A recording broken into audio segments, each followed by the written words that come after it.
we live? Oh, wagwan there. You've stumbled upon the All the Way Live podcast, where the vulnerable are powerful and the most gangster thing you could do is serve. We welcome you into this space. My homeboy Zoe is about to tell you what y'all gonna get. Let them know. Indeed, this is the All the Way Live podcast, the sober version, or better yet, the more mature version of the All the Way Live podcast. This is our new tone that we have decided to adapt because it's very serious. However, nonetheless, it does not change what we bring on a weekly basis, which is this carefully curated content for your cranium. Me and my brother Miles over here, we take the week to take information, take stories, take thoughts, ideas, and try to create conversation that can resonate with y'all, because we know that people are going through it, man. We know people are going through it. And whether it's one person, 10 people, 10,000 people, a million people listening, it don't matter to us. Absolutely everybody is welcome over here into the space. This is a space of positivity. This is a space of encouragement, a space for learning and expanding minds, and a space to be open and talk with my brother, man. Yes, sir. This is also a space of gratitude. We appreciate y'all joining us, no matter where y'all are joining us from, whether it's SoundCloud, YouTube, whether y'all on Apple Music, Spotify, whether you're on Stitcher. We giving y'all love, man. We giving y'all a warm welcome to this right here. You already know what's going on, man. Chicago is in the building. Joe Berger's in the building. Brought to you by the illustrious Gallery Momo on that side. As always, the foliage, the art. My boys got the TEDx t-shirt. That's how you know we gonna really be serving up them topics. You know what I'm saying? Really gonna be serving up that knowledge. And the other constant that happens on this show, man, is that Chicago is in the building and that this show is recorded on stolen land. That's right, man. This land here in Chicago was cared for by the Potawatomi people, the Council of the Three Fires, and the violence done to remove the indigenous people from this land is inseparable from the state that we find this country in, this city in, and this world in. So with that, we lift up love for indigenous people the world over. We lift up love between black and brown people the world over. Unity, you know what the vibes is, man. You know what I'm saying? With that intro over, let's get into the show. We got a lot for y'all, man. What's going on, brother? Hey, man, I'm good, brother Miles. How you doing on your side of the world? I'm smooth, man. I'm smooth. I'm adapting. You know what I'm saying? I'm being flexible. You know, there's a lot going on. A lot of it good, some of it tough, but we're making the moves that we got to make, and we're making space for the things that are important, like this show right here. So I'm full of gratitude. I'm happy to be back in conversation with you and the people. How you doing, brother?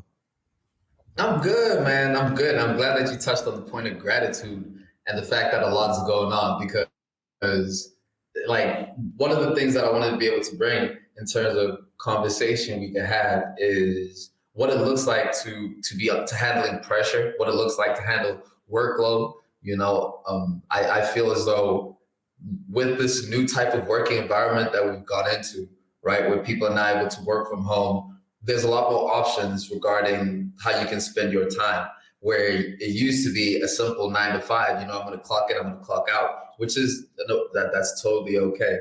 But when it comes more towards how do you manage dealing with different things at the same time and the workload and the pressure that comes with that, that's just been something that's been on my mind lately, you know, and I wondered if it's something that you find yourself dealing with in the many hats that you wear from Mandula Foundation, from the University of Chicago, from the deep of Chicago, depository, in your board positions as an impact leader. You know, it's from the outside, what was... No, I didn't mean to cut you off, but I wanted to tell everybody out there, get you a friend that knows all your titles and all of your patinas, you know what I'm saying? All of the colors, the hats that you wear. Get you somebody that can read your accolades off like that, man. I appreciate you. all to say, man, how do you handle it, right? How do you deal with that many things on your plate on a daily basis? I've seen your calendar. You know, it's meeting for a meeting, podcast meeting. Word. And now having to like create space between meetings to get back and forth again. You know, we went from Zoom meetings where them joints would be lined up hour to hour, and now you might need 5:15 to get to the next one. It's a lot of coordination going on. But with that, two things. One is gratitude, and I'm gonna circle back to that with my favorite quote about pressure. But the other one is organization. So get organized. Get your calendar right, your Google calendar, your Outlook calendar. Get your notebooks right. You know what I'm saying? Whatever your flow is, whether it's post-it notes, whether it's sticking stuff up on the walls, you know what I'm saying? Get whatever it is, get right. Whether it's file folders and cabinets, whether it's stuff to organize your desk, get your that organization is key, and creating a space where, like, I mean, this might sound kind of frivolous, but creating a space where the work is colorful and inviting and clean. You know what I'm saying? There's nothing more overwhelming than coming back to a desk or a workspace where there's papers everywhere and you don't know how you're going to find what you're going to need and what you need to reference. That adds to how daunting the work can be. So get organized. And then gratitude, man. My favorite quote about pressure is from Damian Lillard when they asked him how you deal with the pressure of hitting big shots in big moments. And he goes, that's not pressure. Pressure is figuring out where your next meal is going to come from.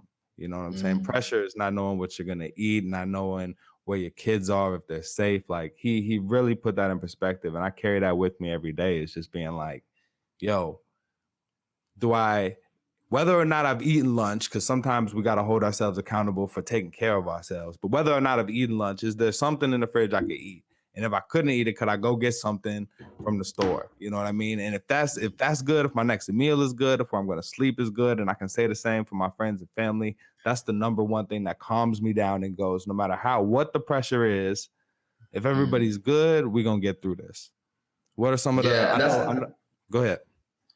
That's one of the things, like, out of the work, that this impact work that we do, right? Where we're constantly in the community with people that are really going through very difficult living environments outside of their control, right? They just so happen to be born on the wrong part of land, and because of that, there's now generations of them that have been indebted to the system. And that the talk about you want to talk about generational curses that people have to come through, let alone the struggles of just being alive and sustaining and what it takes to invest in your growth. You still shaking off generational curses. We now know that addiction can change up the genetic makeup of a lineage of family. We also know that trauma. There was a study that came out that trauma is akin to trauma has measurable brain altering impacts on the mind, and the study was done on Black females, right? So when it circles down to gratitude, I think doing what you love is where a lot of the gratitude comes into play. And where, for instance, on a day like this where we're both juggling a few things in our schedule, I have the gratitude of saying, and I get to my best friend and create something positive that we're going to then share out with people. I'm grateful for that, and then can immerse myself in that gratitude. Larger than that is exactly what you're talking about, knowing what people are going through and being able to say, at the end of the day, air is air, water is water, the rest is mental. Like, we, outside of what we're doing, people are really, really going through it. That's why we even do this show. We do this show because we see how much people are going through it. Man, there's a lot of gratitude that comes from that, for sure. Word, big facts. Heavy with the quotes today, man. I heard some big crit in there. I'm gonna throw one more of mine. That's one of my favorites. Is that perspective is the only superpower. Jazz Waters said that, right? And that's so true, man. That ability to see challenges as opportunities, that ability to see the struggle that other people have as a reason to be happy for what you have. You know what I mean? It takes presence of mind. It takes a peaceful mind to do that.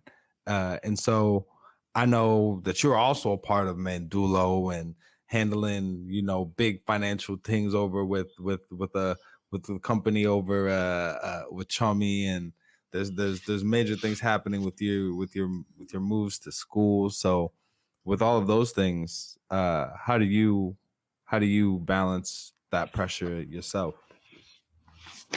From a practical standpoint, like you said, I think organization is key.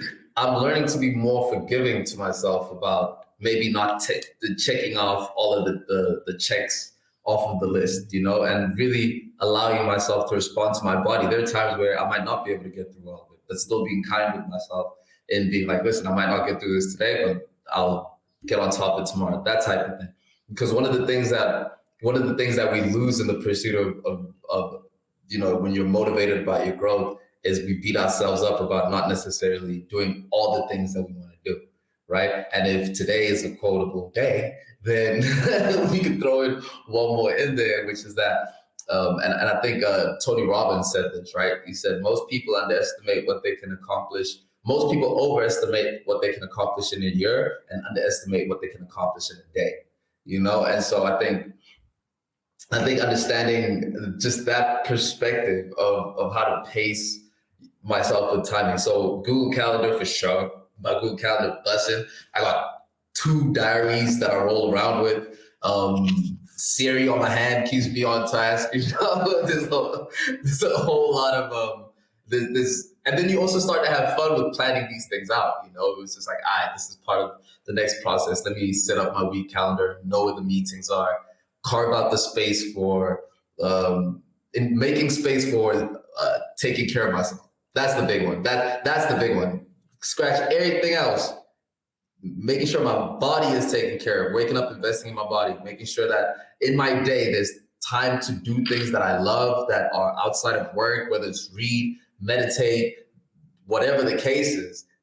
That's, I think, what it keeps pushing when things get very difficult, for sure. Yeah, man, I appreciate everything that you had to add to that. I think the final note I want to touch on is just your support system. You know what I mean? It's important to you. A lot of us spend a lot of our time running around in our jobs, competing with people that are also putting on their best, representation of success, right? And we're comparing ourselves to that veil that we see, right, of our coworkers, of the people that we interact with on a regular that might not be keeping it 100. And it's important to have that circle of people that you can talk to that can remind you that hopefully the people around you are doing good. You're surrounding yourself with people that are successful and ambitious and are striving for similar things that you're striving for. And if they are, then they're probably in a position where there are wins, but they're sharing the losses with you too. A lot of the coworkers that you might not have a relationship with, that you want to, compare yourself to, a lot of the people, whether it's on Instagram, whether it's on socials, whether it's in your neighborhood, that you see but might not know. The important thing is to have people that ground you, that remind you that there's a flip side, people that you can discuss that with, people that you can really, and vent on, so you don't have to take that negative energy other places when the L comes, and people that you can share the wins with, so that you can be not a sore winner, or be a graceful winner in all the spheres where that's necessary. But get your rah-rahs and your gunshots and your air horns off with your peoples. That support system is huge for both your personal life and your professional life. Yeah, and how one builds that support system is by being a support system to somebody else. There's a thing about reciprocity when it comes to these types of things. You almost channel that which you want by becoming that. Being the best example of that you want to be able that you want to see. And there's obviously the whole thing of expectation when it comes to support, and that's where self-honesty and honesty with the people around you comes into play. If there's something you can't do, being open about, being like, this is something that I can't do, but also investing in being the right type of support system for somebody else. So thanks for touching up on that support system part of it. I think it's key. It's key. And you actually just made it into my support system today, dude. Congratulations. You should go on, big up yourself. Whew, dude, hold on. I need to. Are we live? Wow. Go on, big up yourself. Yeah, I wasn't sure. We put in the application. We were waiting on pins and needles, people. But salvation. Yeah, Excelsior. Excelsior, Excelsior, indeed. You go home and you tell your family about that one. They're gonna be proud of it, Mr. Boss Xavier. Word, word.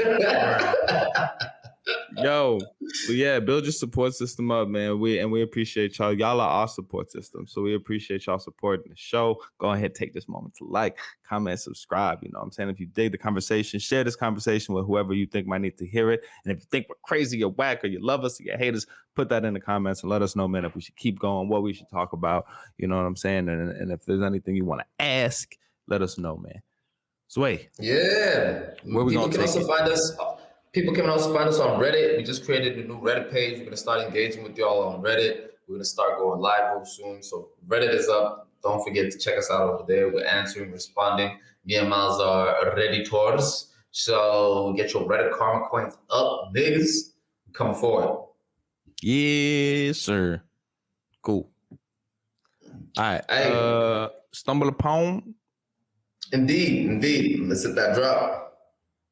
Hey, y'all, come look at this. Let's get it.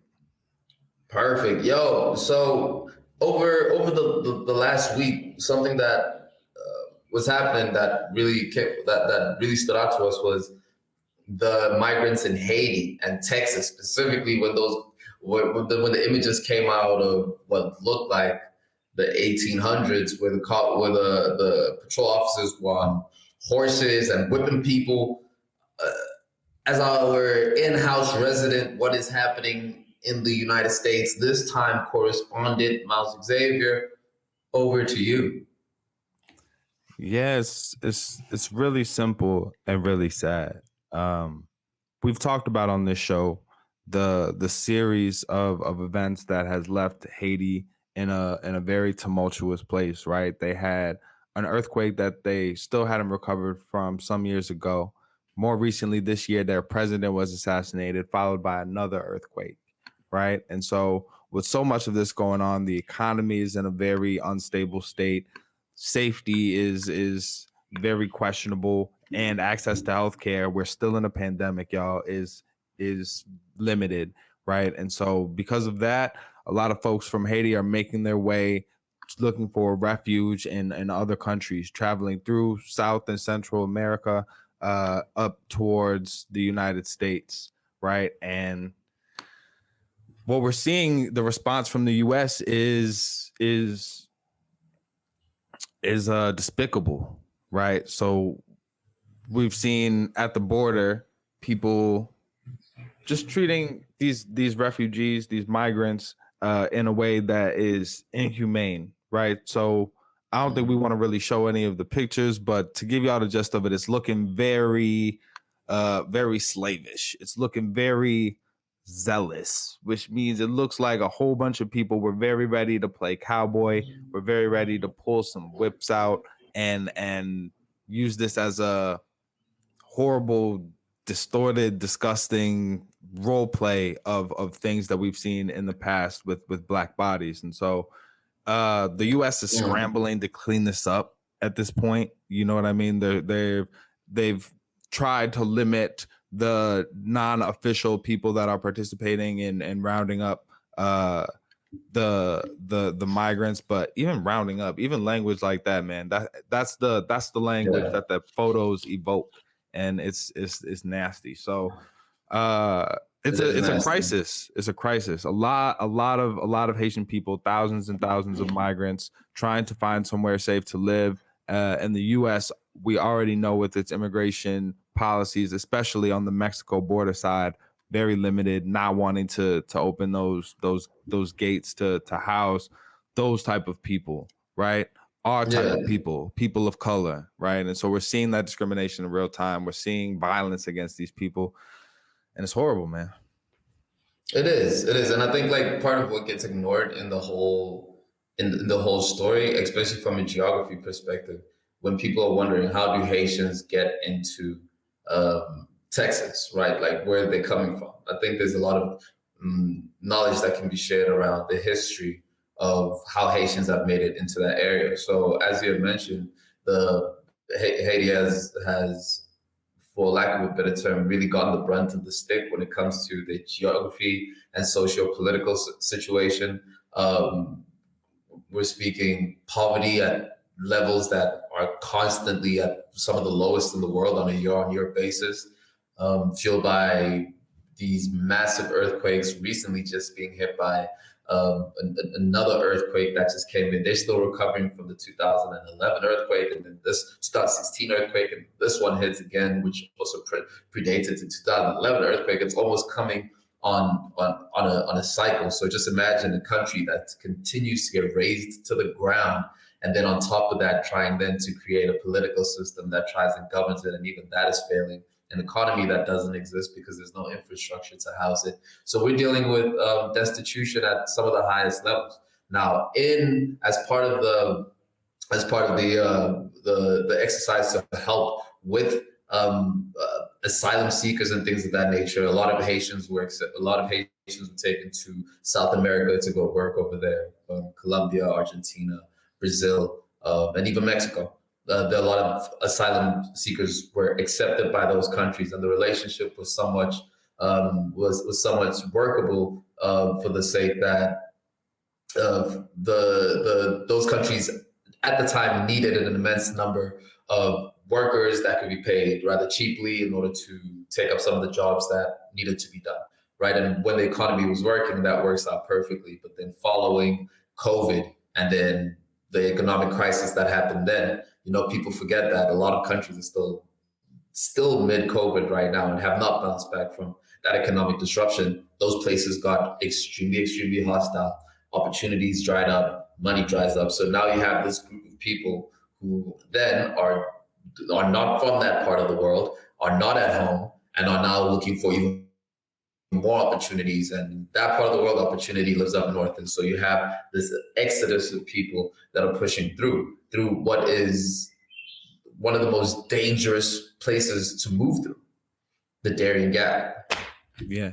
And that's important to note as well, is right. First of all, thank you for bringing the history into it, but also the part that this is a difficult journey, right? This isn't, a ferry ride to another harbor where you try and get into the United States.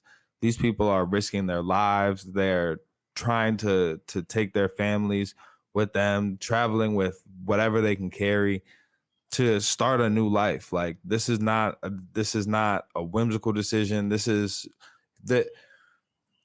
a quote that I wanna, we have been killing them with the quotes today, but there's a quote that I wish I knew who to attribute it to. But it's that people don't choose to leave home unless home becomes unsafe, unless home becomes a place where it's more dangerous to stay than it is to leave, right? They don't detach themselves from their culture and from their history lightly. And I think that's what, and it's one of the most human experiences that people can have to go through, right? People throughout, as for all of human existence, have encountered things that have made them have to migrate, have made them have to change places. And for us to treat that without humanity when we see it happening in the world is the most disappointing part about this, man. So we lift up love for not only the migrants that are Haitian, that are making their way to safety and wherever they can be found, but also for the migrants that are leaving Afghanistan. Another topic we've touched on, just places all over the world where it's not safe for people to live and they're looking for better lives. And so we need to take a look at ourselves and figure out what type of world do we want to live in. One where we close the door in the face of that, or one where we work something out so that everybody can have their basic human rights. It's that conversation gets real tricky, especially from, let's say, a more personal example, right? In South Africa right now, we have a massive inflow of migrants from Zimbabwe, from Maputo, from all, Zambia, a bunch of different places. These migrants are crossing through the wilderness to get in, right? But the influx of these migrants into the system is crippling an already weak system. So the South African economy is notoriously on a steady decline. We covered when unemployment rates in South Africa is the highest in the world, right? And that is just from the people that were sent out that we're including the statistics, because I can guarantee you that that number is probably even higher than that, right? So you have already a very weak economy, but there's an influx of people coming in. Now we've tried. There's been efforts to try and mitigate that, but add into that a corrupt border system and whatever the case is. Essentially, those doors are as open as as most passages into countries can be. So it's a little bit conflicting on my end, because the obvious solution into it is that, let me not say the obvious solution, the simple economic solution to that would be invest in the wall, build a wall, right? Build a wall, invest in the security, whatever the case is. But that to me is not necessarily a long lasting impact. Where a country needs to, where it seems like there's opportunity for a country to make impact, is to invest in the country where those people are coming in from. But then the question is, to what extent does one invest in those countries? Which countries are the ones considered? And also, a lot of the times, these countries where people are leaving are brought on by political uh,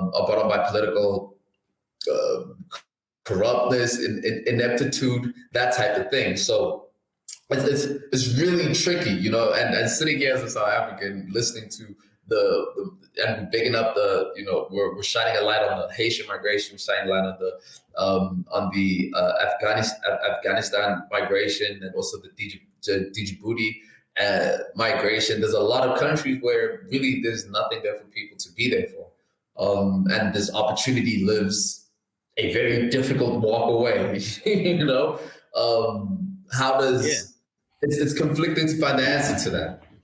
Yeah, 1,000%. And by saying something like, you know, do we want to close the door? I think the important thing is, yeah, I don't want to oversimplify, right? There are definitely spaces where the economic what the economy can handle limits how many people can migrate there and contribute to the economy, how many jobs there are, right? But what we can't close the door on is treating people with respect, treating people with humanity.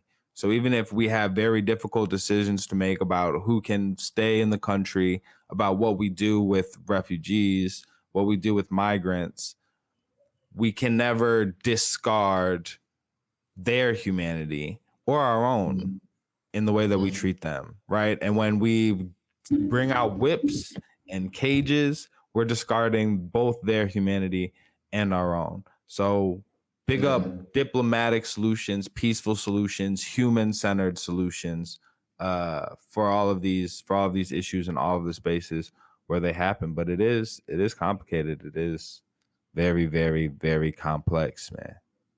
Yeah, it is. It is. I, for one, is someone that believes in not just gig economies, but believes in the power of the internet. I think that if we can give enough people the tools to be able to tap into this, the cloud money, that is the path of least resistance in terms of people being able to start making a living for themselves where they are. You know, it makes no sense that we're moving into a future where working from home is a reality, yet some people are trying to escape the land and ground in which they would even consider home. That is a backwards movement of what is otherwise a positive forward step for humanity, man. So it's a controversial take to have, you know, and I can admit that it's probably a lot.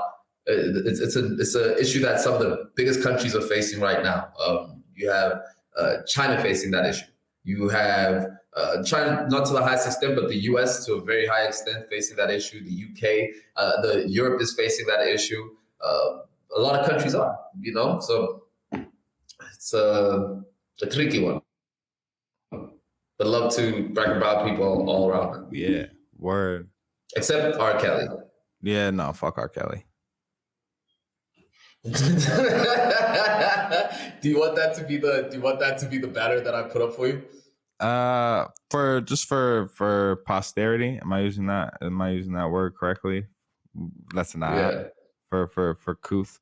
We can definitely say For I don't know, something to the effect of R. Kelly is in jail, and that's rightfully so. Or no, let me not say that. Let me not be misleading, because he's not in jail. Actually, he's only been convicted. His sentencing isn't until May 2022. But R. Kelly, the Pied Piper of R&B, after like what 30 years of allegations, has finally been convicted of sexual assault and doing nasty things with minors. And thank you. You found the perfect image for this, man. Shout out to the YouTube audience. Zway's pulling up a beautiful representation of what's going on with through the Boondocks. Man, this episode aired 16 years ago, and it's an episode about the trial of R. Kelly. And I'm not even sure if R. Kelly was on trial at the time. Just the allegations were floating around. But just art imitates life, life imitates art, and here we are, man. Yo, It's crazy, dude. It's crazy because down to the characters and almost down to how they look, it is wild how accurate this Boondocks episode matches with what's happening with R. Kelly right now. Yeah. So Aaron Magruder, the creator of the Boondocks, depicted a trial of R. Kelly where there were two sides: supporters of R. Kelly, people that felt that some type of injustice was being done by his prosecution and by his being depicted as a pedophile, which he is, and people that were trying to say we can't allow this man's status or his talent or his celebrity to obscure what is obviously egregious nastiness, right? And we saw that play out in real time over this week at his real trial in real life. We saw people protesting his prosecution. We saw people protesting that it was a miscarriage of justice the way that he's been portrayed as a sex offender and a predator, which he is. And yeah, I don't know. I mean, this is another one that's not too complicated for me, to keep it real. Like, if you still bump R. Kelly, I don't know how you do it. Yeah, it's that simple. I was smiling and holding myself from laughing because I just read the posters and they're misspelled. That is hilarious. R. Kelly's finally listen, man. I for one, there is a very weird and nasty reality to how people engage with money, power, and fame. And there's no casting that on. It is now ingrained into a common a type of norm that existed that is completely disgusting. Not just for the offenders, but anybody that perpetuates it by their actions, by their endorsements, or by their silence, because that happens. It's entirely too common, right?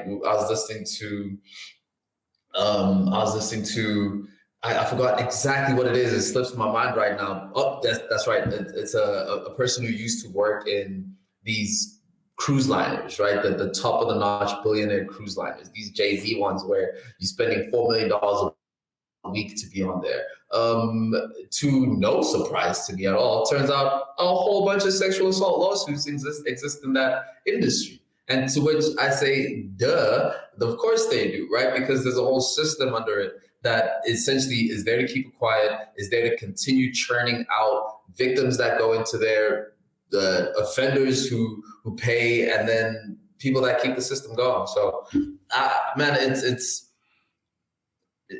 I hope they find more of them. I hope they find more of them and hang him by the toes. R. Kelly's a nasty dude.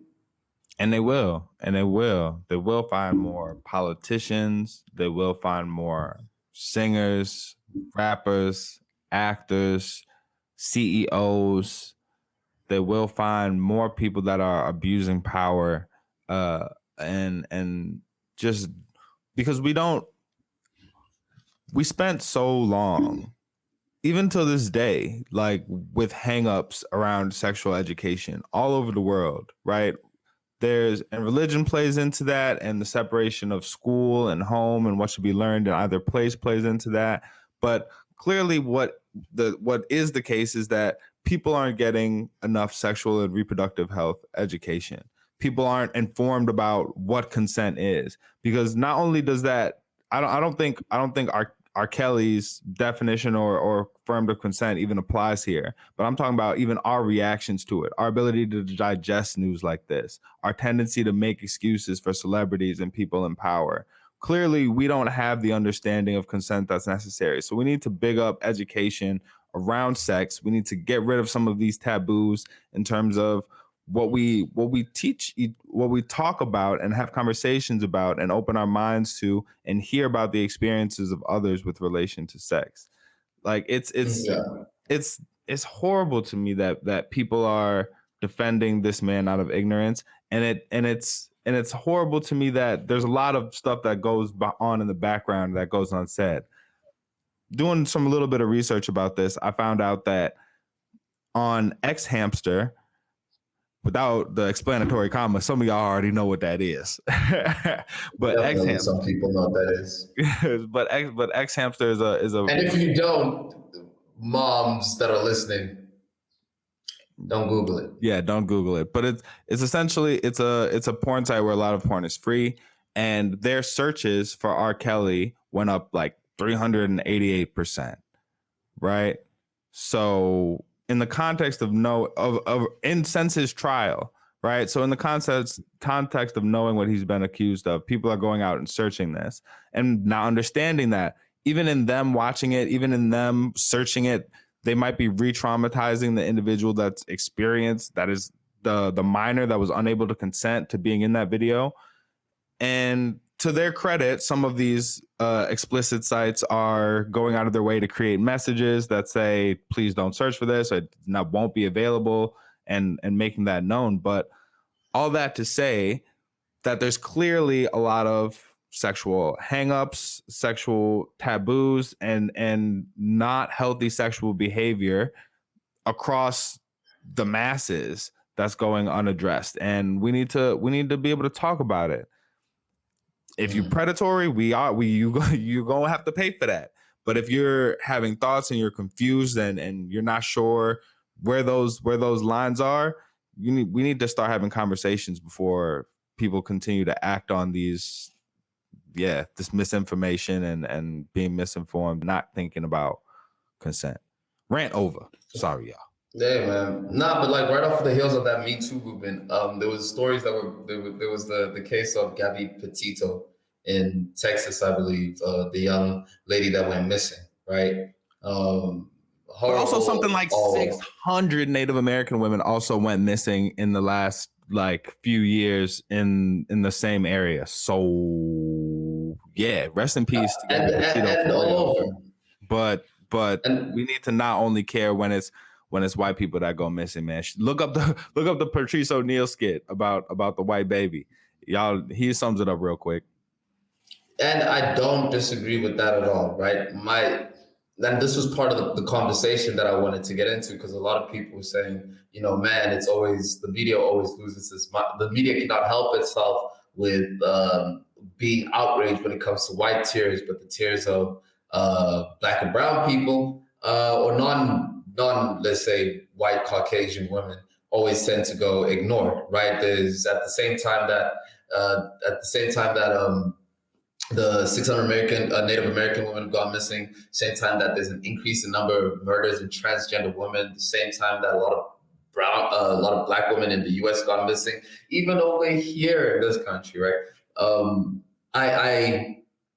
It's something that has just been playing on my mind. This is what's interesting. Hundreds of murders. South Africa's, we speak on this all the time. Hundreds of women are murdered in South Africa every year. I'm sure it's even thousands, right? The number is disgusting. It's the highest, and it's one of the highest in the world. Women go missing daily. You go on Facebook, please help me find my friend this. Please help me find this person. Please help me find this person. When Unene, 2018, when she was murdered and it became a whole thing, and we covered it on the podcast. There was a almost uncalculable set of circumstances that led to this particular story standing out. For one, she was an attractive young lady, not the only attractive young lady, but she was an attractive young lady. She was popular, not the only popular person go missing, but popular. comes from a wealthy, comes from a well-off family. Not the only person to go missing that comes from a well-off family, but never the case. It's UCT, the graphic, like it's like I feel a way about every stick that we put in place to continue to help and shine light on this issue. How much do we judge who's putting that stick and why that stick is being put up? Well, I think I mean, I don't know if we can judge like element by element, stick by stick, category by marked category. But I think the larger thing that we need to decide for ourselves is, and when we have conversations about anybody going missing, are we having them in a way to sensationalize the tragic loss of this person because they were white or beautiful or influential, or you know what I mean? Or are we having a conversation that speaks to keeping everybody safe, that speaks to the edges of our understanding of what's going on with us? Why would somebody, what makes people do this, right? In the case of Gabby Petito, are we having conversations that are centered around healthy relationships, around knowing the signs of healthy and unhealthy relationships, recognizing them in your friends, supporting them, right? Are we having conversations about safety when traveling, right? Are we having productive conversations that are going to keep people safe in the future? Or are we just kind of sensationalizing whatever's happening for as much clicks and views as we can, perpetuating this depression we all feel? Because every time we look at the news, it's just everything is so extreme and so dire and so devastating. I don't know if the answer to that is that we're having those conversations in the way that benefits and educates and heals the greatest number of us. If we're gonna stick true to if we're gonna stick true to having those types of conversations, right, and just briefly going over the different types of signs around a healthy relationship and whatnot, it is undoubtedly quite difficult and would almost take a professional to be able to get somebody to realize that they're in a situation that is dangerous for them, right?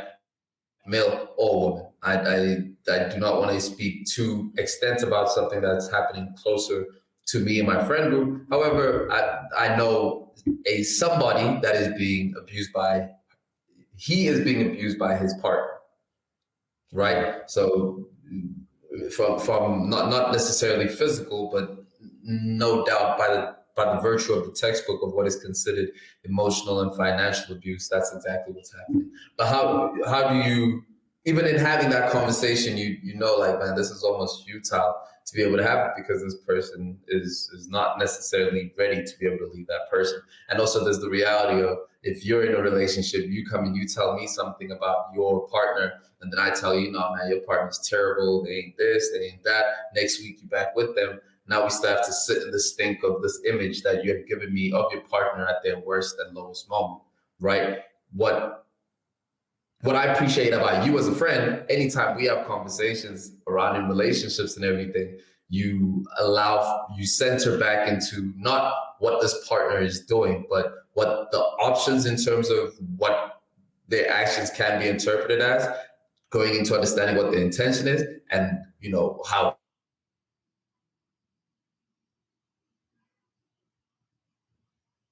I'm feeling out of it. And that relationship, I'm not saying that that's what I was in. I'm just giving an explanation of how to be able to engage with somebody in that sense. No, I feel you. And that's really important. And you've described a very tough situation, right? Where you're friends with somebody and they've talked to you about this person that they're with, their partner, and they've told you some things that trouble you. And now you have to, but they're still with them.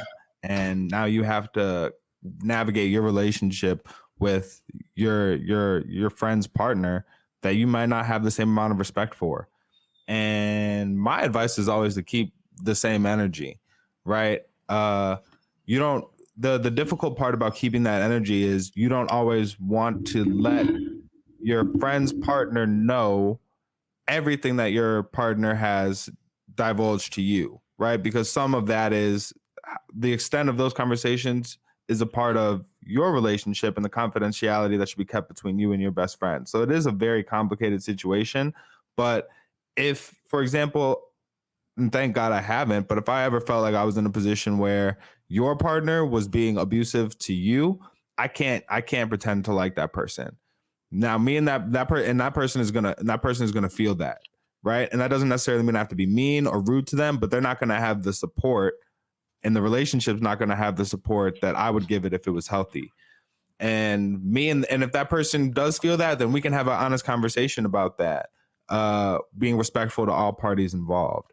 But it's a very difficult conversation, and I would say that the primary thing is that you just gotta, if this is somebody that you really rock with, if this is a close friend, then all you can do is continue to be honest with them, right? And that might be difficult. That might estrange you from the relationship a little bit because they might not be willing to see the light.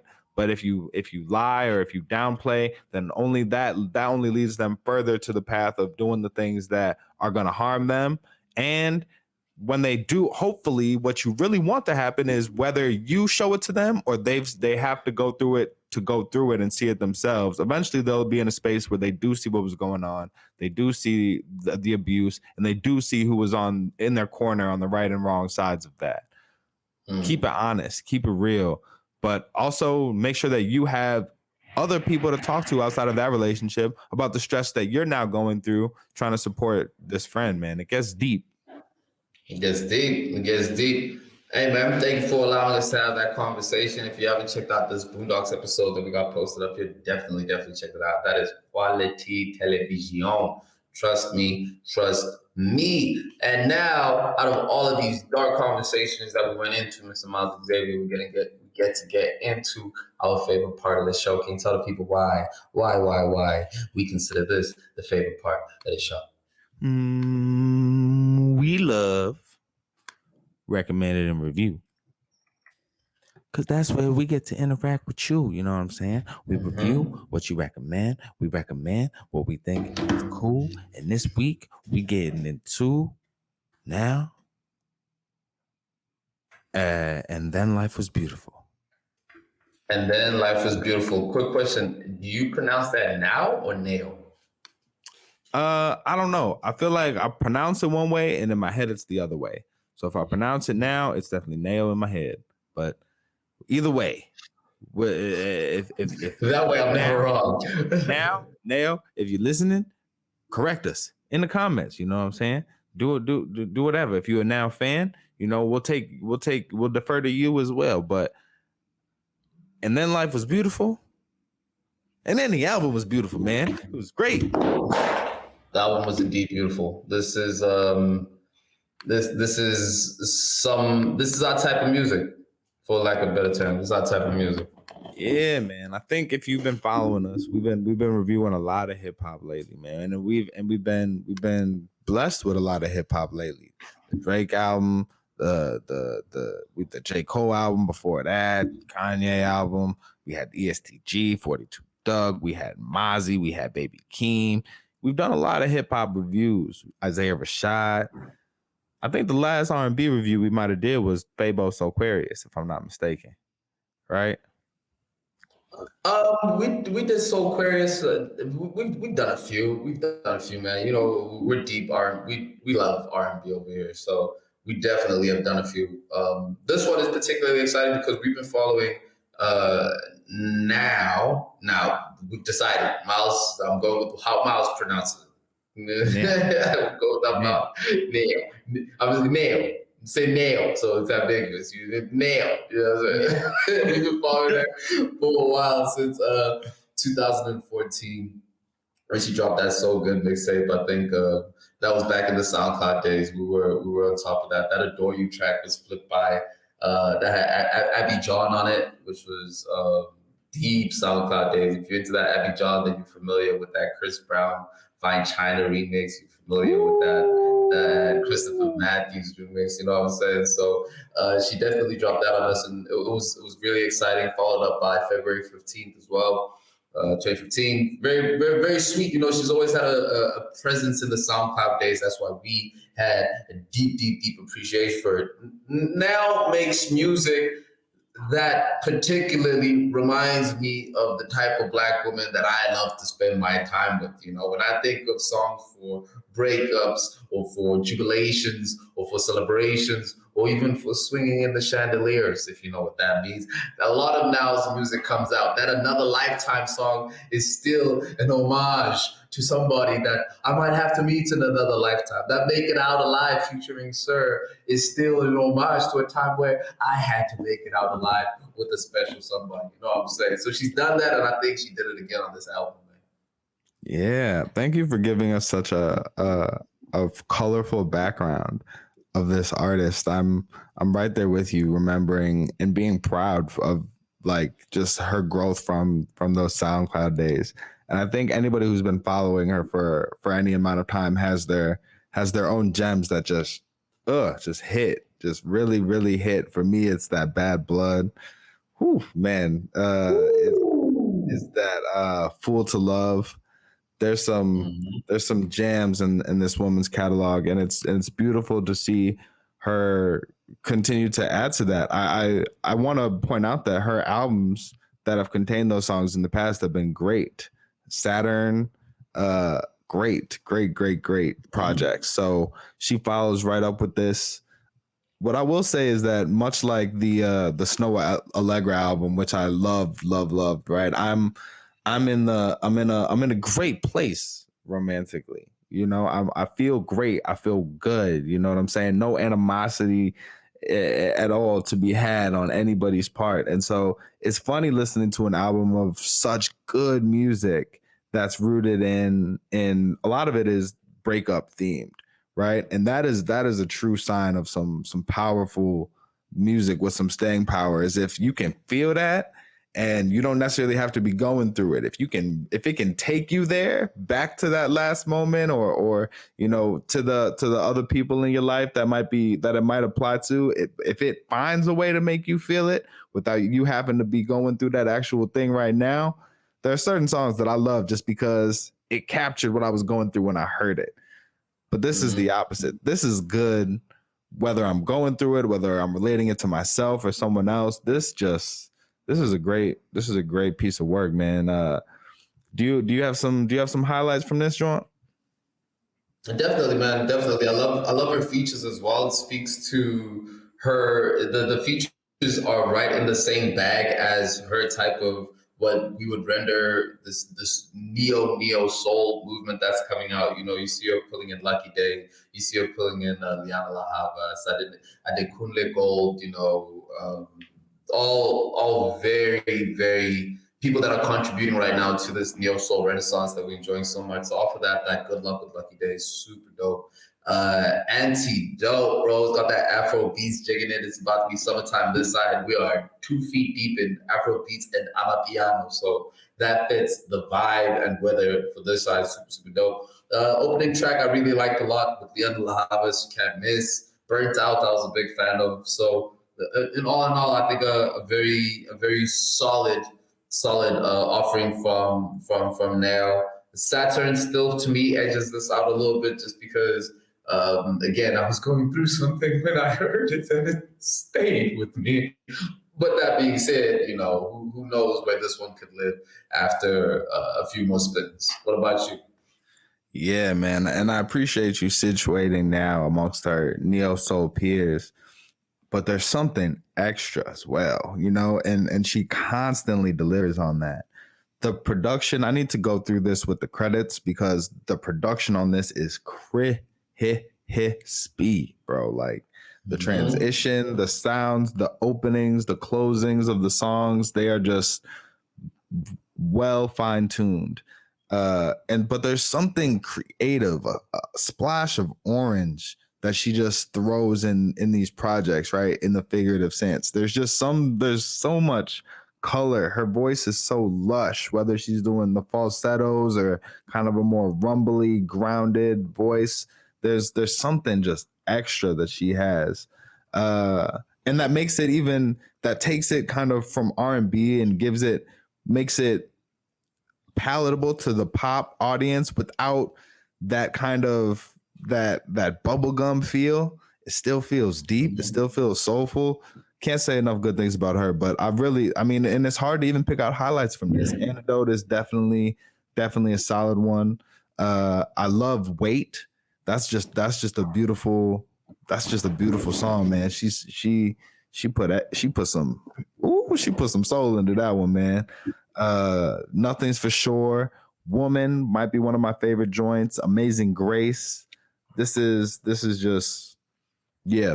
I don't know. I wouldn't even pretend to pick what. I feel like anybody who listens to this would have different favorite songs from it. It is fire. Now and Then Life Was Beautiful. This is a 4.5 out of 5 for me. Like, I've ran it through 3 or 4 times in the whip, in the shower, chilling. Like, this is great music. This is great music. And if you need some music to get you through something, I would not overlook this as well. So I can't say it enough. Now and Then Life Was Beautiful. NAO. Go check that out. Go get that. What say you? Hey man, I'm gonna go and stand right behind my brother on this one for sure. We love this type of music. I'd say now is one of those artists that you can go listen to them live or not know the words to the songs and still love every piece of her performance and how she puts together her music and how intentful she is with her voice. As you say, we are living in a great time of R&B and neo soul. If you don't know about this, in the same way that in the 80s and 90s we had Erykah Badu, we had Jill Scott, we had Lauryn Hill, we had Sade Adu, we had the brand new heavies. We are living in that time right now. So if you're about that type of music, you wake up, you go give this a listen, get your picnic on with that special somebody, because Lord knows that we know. Oh yeah, man. We know. We are fully aware and constantly struggling, battling, contending with the fact that there's too many podcasts out there, man. You know? So if you're going to get on a mic, you better do so with a purpose. You better do so for the people. And that's what we do. You know what I'm saying? We know that you have a choice when it comes to choosing a podcast, whatever you choose to auditorily enjoy. And we appreciate you for choosing the All the Way Live podcast. We know that you probably had to scroll past a couple other podcasts to get here. You know what I'm saying? And we appreciate each and every one of those swipes until you clicked on this logo, until you clicked on the beautiful, soulful, sultry tones of Chestnut, that's my brother, and Hazelnut Tones to join us for this celebration of life, the celebration of love, the celebration of celebrating, the celebration of how good it feels to be Black. Don't it feel good, Zway? It's my favorite thing, bro. In the world. And we hope that wherever in the world you are, it feels good to be you. Like that, eat something delicious, hug somebody you love, peace, water, we gone.